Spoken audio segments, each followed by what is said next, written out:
The last video I posted was about politics, so it was a bit heavy going. That being said, before we get into the video proper, since Keir Starmer, Zippy, our Prime Minister, delivered his tough on immigration speech, he's now been labelled as far right by members of his own party, because it transpires that whoever wrote his tough on immigration speech, wittingly or unwittingly, paraphrased sections of the infamous 1968 Rivers of Blood speech by Enoch Powell, and that's not a good look for a socialist. But today, we'll lighten the mood, as once again, we look at the half-wits of the internet who've either recorded themselves or allowed themselves to be recorded, blissfully unaware of how ghastly their opinions and or behaviour is. So ladies and gentlemen, boys and girls, welcome to People Being Awful, part 39. For our first clip, we'll stick with UK politics. We're about to see Ed Davey, the leader of the Liberal Democrats. So for people watching in the UK, you'll know that if you're considering voting for the Lib Dems, you may as well just lodge your ballot paper into the fucking canal. For people watching from overseas, the Liberal Democrats are a bit like the pop band Deacon Blue, inasmuch as many years ago they were sort of relevant and people used to listen to them. Remarkably, they're still going today, but virtually no one gives a shit. So here is Ed Davey attempting to mock President Donald Trump. Hi guys, I'm here in Shrewsbury Market. It's a bigly market. It's doing great stuff. You come and buy your things from here. But you know that guy, President Trump? He's been panicking the markets. We're not panicking here. We're buying British in Shrewsbury.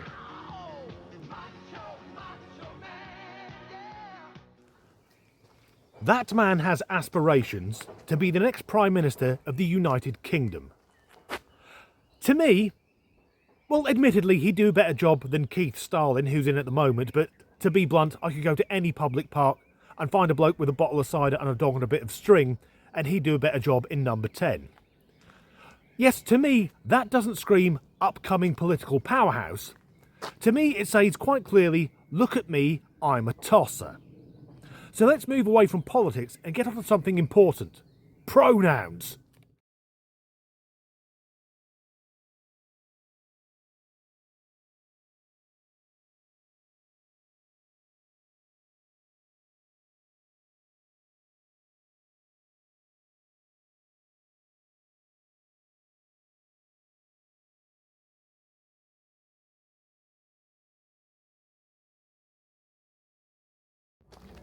He, him, 900 out of 10.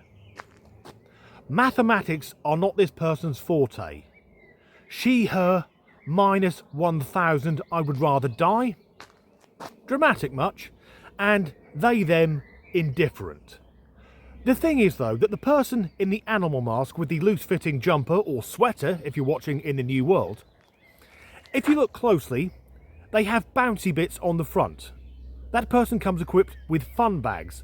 Ergo, that's a woman.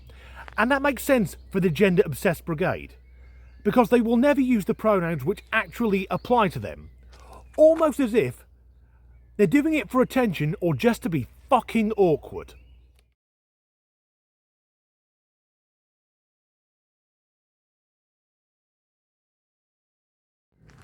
I've seen countless video clips like this, as we will now see here.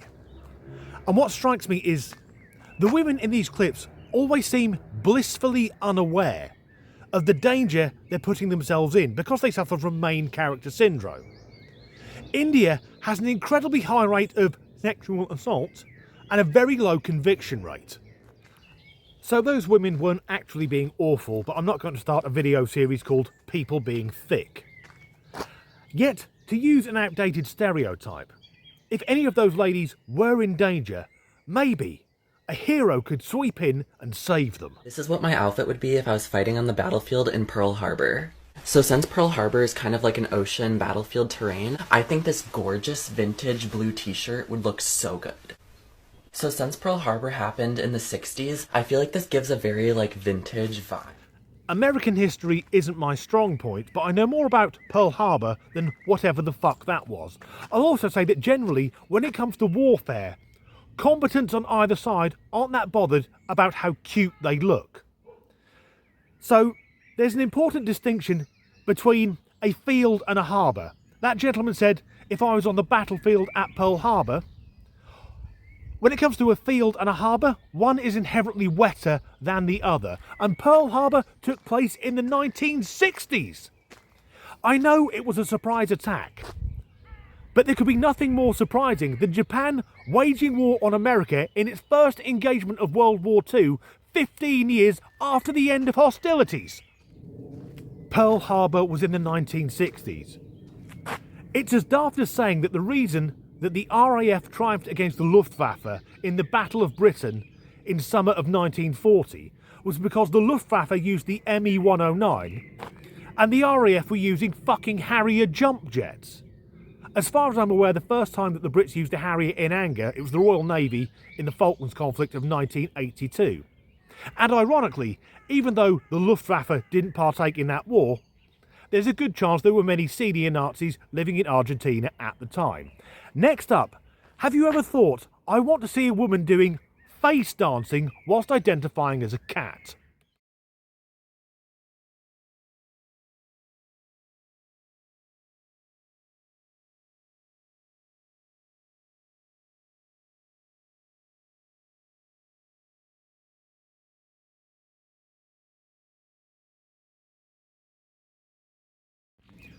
I had to mute that clip to get around copyright, but muting it to me highlights how awful it is.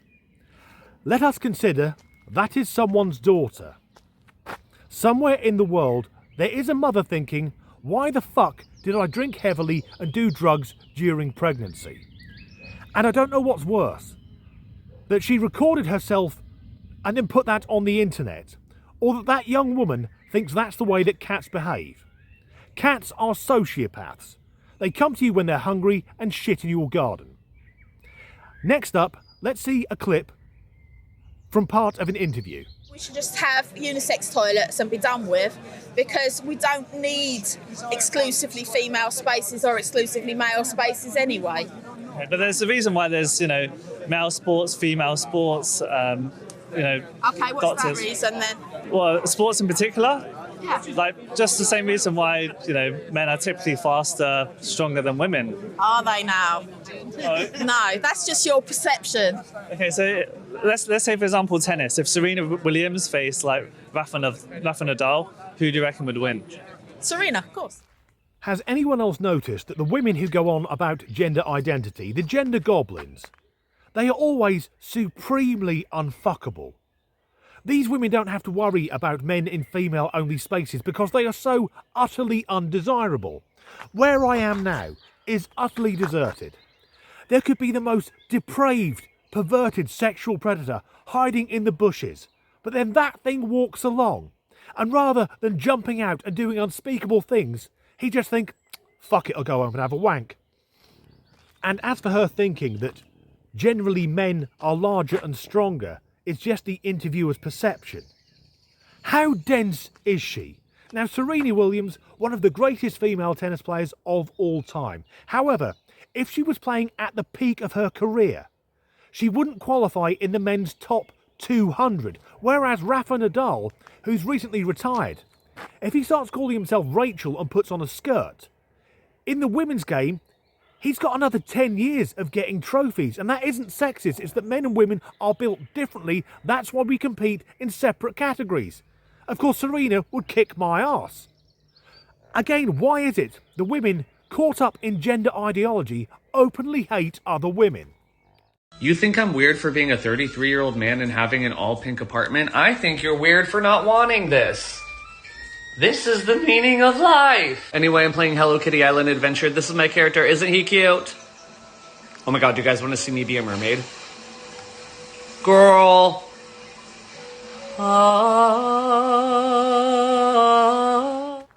It's the meaning of life.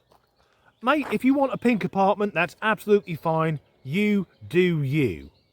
However, in my opinion, I imagine if Elton John walked into that living space, he'd look at the gentleman from the video clip and go, mate, you need to fucking calm it down. And his character in Hello Kitty, isn't he cute? Why is he wearing a fucking dress then? I know I don't want to see him be a mermaid.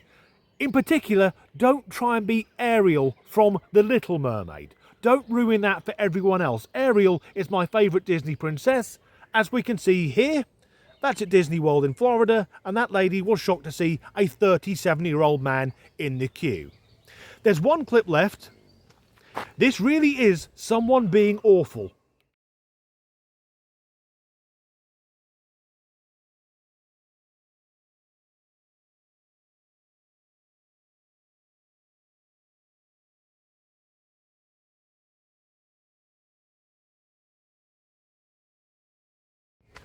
Who would have guessed that hitting molten metal into a crowd of people might be a bad idea? What the fuck was the thought process there? Oh, we've got it glowing cherry red. Let's twat it at that lot. Anyway, that's the end of this video. If you enjoyed it, please do like and subscribe if you haven't already. If you can leave a like or a comment or share this video, that really helps the algorithm. If you'd like to support me in making these videos, there are links in the description to buy me a coffee or join my Patreon, and thanks to everyone who's done so far, and as ever, thanks for watching. That man has aspirations to be the British Prime Minister. When I see Ed Davey, I don't think of a political powerhouse in waiting. I think somewhere there's an Amazon warehouse missing a supervisor. So the person in the, I'm guessing, Ethereum mask with the baggy jumper or sweater, if you're watching from the New World, has he, him pronouns, even though that person clearly has breasts. Fuck it, bollocks. 33-year-old man with a full, fucking bollocks. Okay, boys, we're going to fight those Japs. Yeah, I'm going to wear this blue shirt because then the blood will show up really nicely when I'm getting straight for my Mitsubishi Zeros. It's your perception that men are stronger than women. Why didn't the interviewer? No, I'm not encouraging violence against women. Arm wrestler, that would have done it. Can I ask your pronouns? You can ask. You can also fuck off. Who would have guessed that... fuck it. Who would have guessed that smashing a load of molten... bollocks to it.